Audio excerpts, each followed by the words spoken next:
ইয়া আইয়ুহাল্লাযীনা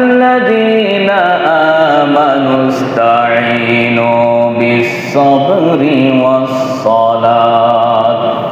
আল্লাহ রাব্বুল আলামিন মুমিন বান্দাদেরকে ডাক দিয়ে বলেছেন, হ্যাঁ পৃথিবীর মুমিন যারা রয়েছে, মুমিন বান্দা তোমরা আমি আল্লাহর কাছে সাহায্য চাইবে বিস-সাবরি ওয়াস-সালাত, ধৈর্যের সাথে সালাত আদায়ের মাধ্যমে। তুমি সালাত আদায় করো, সালাত আদায় করে আমি আল্লাহর কাছে সাহায্য চাও, আমি আল্লাহ পাক রব্বুল আলামিন তোমার সাহায্যকে মঞ্জুর করে দেব। জোরে বলেন সুবহানাল্লাহ। এই জন্য আল্লাহর শিখানো পথ অবলম্বন করতে হবে।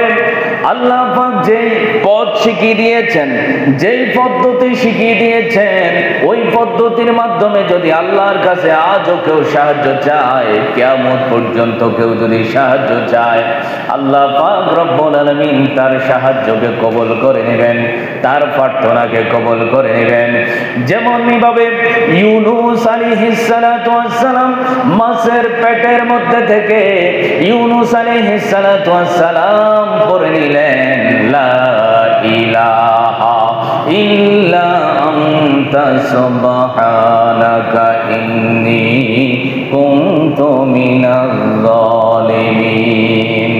এইভাবে ইউনূস আলাইহিস সালাতু ওয়াস সালাম এই দোয়ার মাধ্যমে গভীর সমুদ্রের মধ্যে মাছের পেটের মধ্যে থেকে আল্লাহর কাছে সাহায্য চেয়েছিলেন।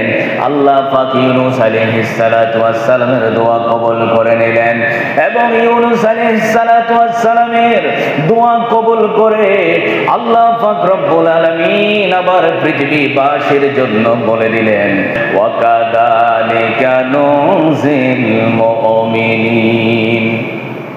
হ্যাঁ পৃথিবীর মানুষ, ইউনূস আলাইহিস সালাতু ওয়াস সালাম যেমনি ভাবে আমি আল্লাহর কাছে দোয়া করেছিল, আমি আল্লাহ পাক দোয়া করেছি, এমনি ভাবে কিয়ামত পর্যন্ত যত মুমিন মুসলমান এমনি ভাবে আমি আল্লাহর কাছে সাহায্য চাইবে, প্রার্থনা করবে, আমি আল্লাহর সাথে সাথে তাদের দোয়াও কবুল করে নেব। জোরে বলেন সুবহানাল্লাহ।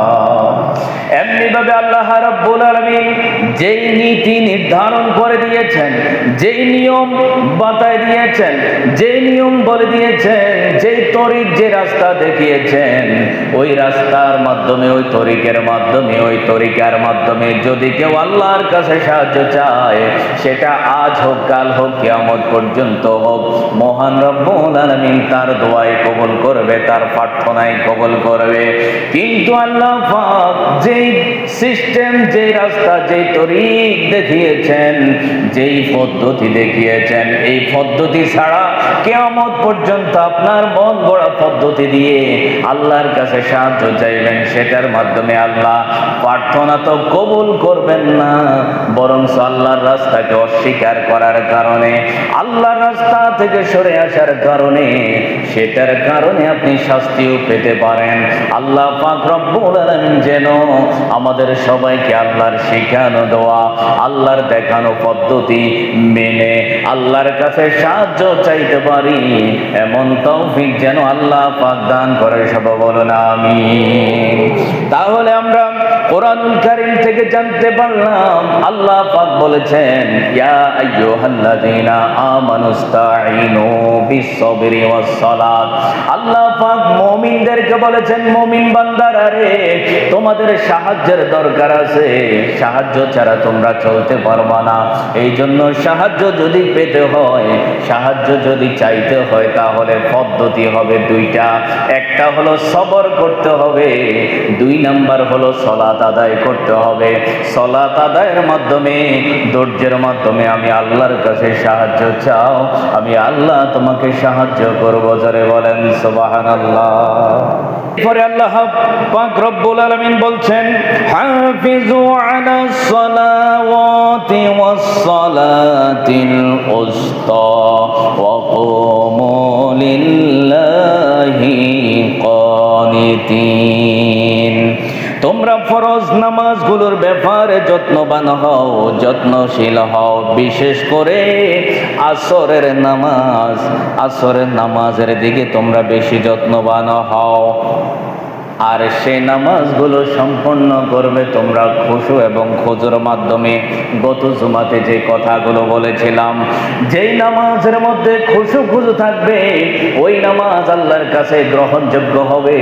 যেই নামাজের মধ্যে খুশু খুজু থাকবে না, অর্থাৎ বিনয় বিনম্র থাকবে না, ওই নামাজ আল্লাহর দরবারে গ্রহণযোগ্য হবে না। উদাসীন নামাজ পড়ে কোনো লাভ নাই। উদাসীন অবস্থায় যদি সারা জীবন নামাজ পড়তে পারেন, কপালের মধ্যে দাগ ফালাইতে পারেন, হাতের মধ্যে মেজ ফালাইতে পারেন, পায়ের মধ্যে যদি মেজ ফালান, সারা জীবন কপালে দাগ পড়ে থাকবে, হাতের মধ্যে মেজ পড়ে থাকবে, পায়ের মধ্যে মেজ পড়ে থাকবে, কিন্তু হাকিকতে নামাজ আল্লাহর দরবারে কবুল হবে না। তখনই নামাজ আল্লাহর দরবারে কবুল হবে যখন নামাজের মধ্যে খুশু খুজু থাকবে। এই নামাজ আল্লাহর দরবারে কবুল হবে। এই জন্য আল্লাহ পাক রব্বুল আলামিন বলেছেন, ওয়াকুমু লিল্লাহি কানিতিন, তোমরা খুশু খুজুর মাধ্যমে বিনয় বিনম্রতার সাথে তোমরা নামাজ আদায় করো। বিশেষ করে ওয়াসসালাতিল উসতা, আসরের নামাজের কথা বলা হয়েছে। আসরের নামাজের ব্যাপারে আপনারা খুব সতর্ক থাকবেন, আসরের নামাজ ঠিক মতো আদায় করবেন, আসরের নামাজের ব্যাপারে বিশেষ যত্নবান হবেন। এটা আল্লাহ পাক নিজে বলেছেন। কারণ এই জন্য মুফাসসিরিন কেরামগণ এখান থেকে একটা কথা বের করেছেন, এই জন্য কারণ এই সময়ের মধ্যে আল্লাহ পাক রব্বুল আলামিন মহাপ্রলয় ঘটাইয়া দিবেন। আল্লাহ রব্বুল আলামিন কুরআনুল কারীমের মধ্যে বলেছেন, ইদা যুলজিলাতিল আরদু জিলজালাহা ওয়া আখরাজাতিল আরদু আথকালাহা ওয়া ক্বালাল ইনসানু মা লাহা ইয়াওমা ইযিন তুহাদ্দিসু আখবারাহা বিআন্না রাব্বাকা আওহা লাহা ইয়াওমাইযি ইয়াসদুরুন নাসু আশতাতাল লিয়ুরাউ আ'মালাহুম ফামান ইয়া'মাল মিসকালা যাররাতিন খায়রান ইয়ারা ওয়া মান ইয়া'মাল মিসকালা যাররাতিন শাররান ইয়ারা। চিৎকার দিয়ে বলেন আল্লাহু আকবার।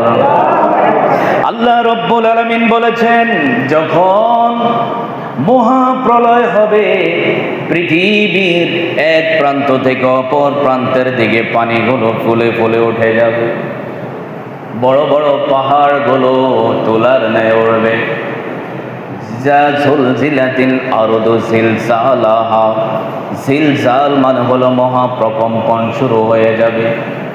যখন আমাদের দেশে ভূমিকম্প হয়, বড় বড় অট্টালিকাগুলো এভাবে কাঁপে।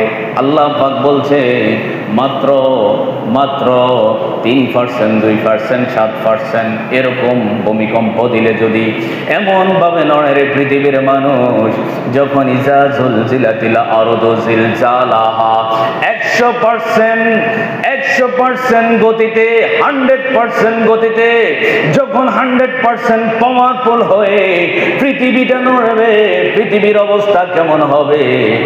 এই অবস্থাটা তৈরি হবে আসরের নামাজ থেকে শুরু করে মাগরিবের পূর্বক্ষণ পর্যন্ত। এই জন্য আল্লাহ পাক বলেছেন, পৃথিবীর মানুষ কিয়ামত হয়ে যাবে, মহাপ্রলয় হয়ে যাবে আসরের সময়। এই জন্য তোমরা আসরের নামাজের প্রতি বেশি যত্নবান হও। এমনও তো হইতে পারে, মুহাদ্দিসিনে কেরামগণ বলেন, মুফাসসিরিনে কেরামগণ বলেন, আসরের নামাজ তুমি যখন পড়তে যাবে, আসরের নামাজের সিজদা অবস্থায় যদি কিয়ামত হয়, মহান আল্লাহ তাআলার দরবারে তুমি নামাজি হিসেবে হাসর ময়দানে উঠবে।